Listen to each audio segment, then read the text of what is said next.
All right, let's get right into it. Today, we're unpacking a pretty wild claim that's been making the rounds.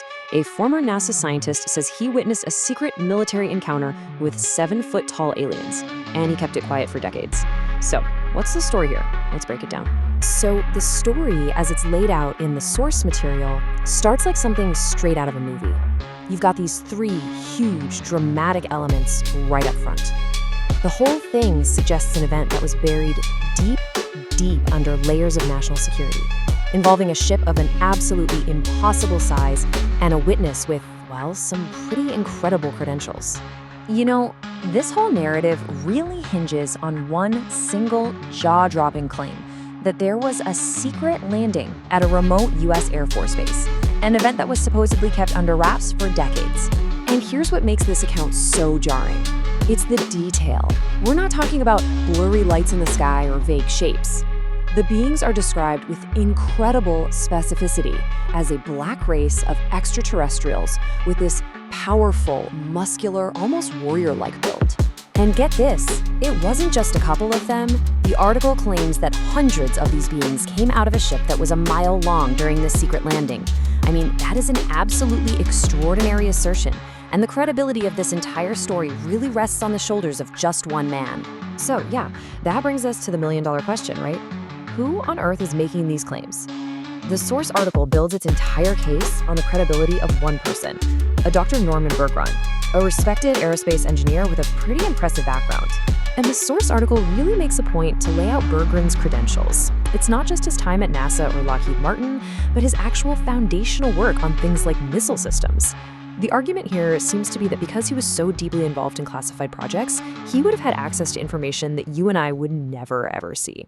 But here's where it gets complicated. This isn't the first time he's made some pretty out-there claims.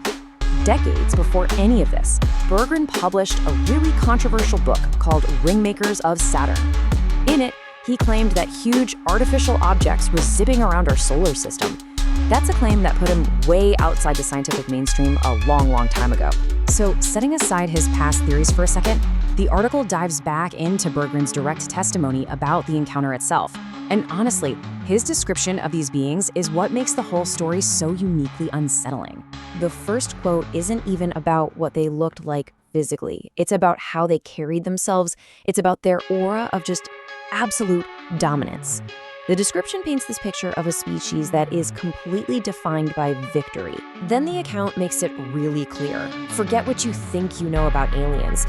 These weren't the curious explorers or the mysterious grays from popular culture. No, according to this testimony, their entire presence was just defined by this imposing arrogance and a sense of raw power. And this final line, this is the one that really hits home. It solidifies the whole assertion. The encounter wasn't framed as a visit, like a diplomatic mission. The implication here is that humanity wasn't meeting equals, but was instead confronting some kind of long-established ruling class. So from this one alleged event, the article then zooms way out. It tries to connect this single encounter to a much larger narrative of secrecy and control, a global conspiracy. So how do they build that case? Well, the source material kind of lays out its logic like this. First, it presents the Berggren story as a core piece of evidence. Then, it adds that to the growing number of other whistleblower claims out there. It contrasts all that with what it calls the Pentagon's slow, dribs and drabs of information, and it concludes that it all points to one thing: a deliberate, generational cover-up. And then the narrative takes another huge turn. It links Berggren's account to ancient astronaut theories. The idea being floated here is that these incredibly powerful, non-human beings aren't exactly new arrivals, but that maybe, just maybe, they're returning to a planet they once controlled. So you've got this whole narrative, the secret landing, the powerful beings, the global cover-up, and it all builds towards one final, pretty ominous warning from the source.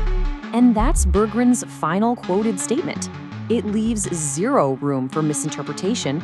It completely reframes the whole purpose of their alleged arrival, stripping away any idea that this was some kind of peaceful mission. So the source leaves us right here. It shifts the entire question from if disclosure is ever going to happen to how much of the real story will actually be told. It's a really provocative way to end an extraordinary claim, and it kind of forces you to think, in any story this big, who really gets to control the narrative? Thanks for tuning into This Explainer.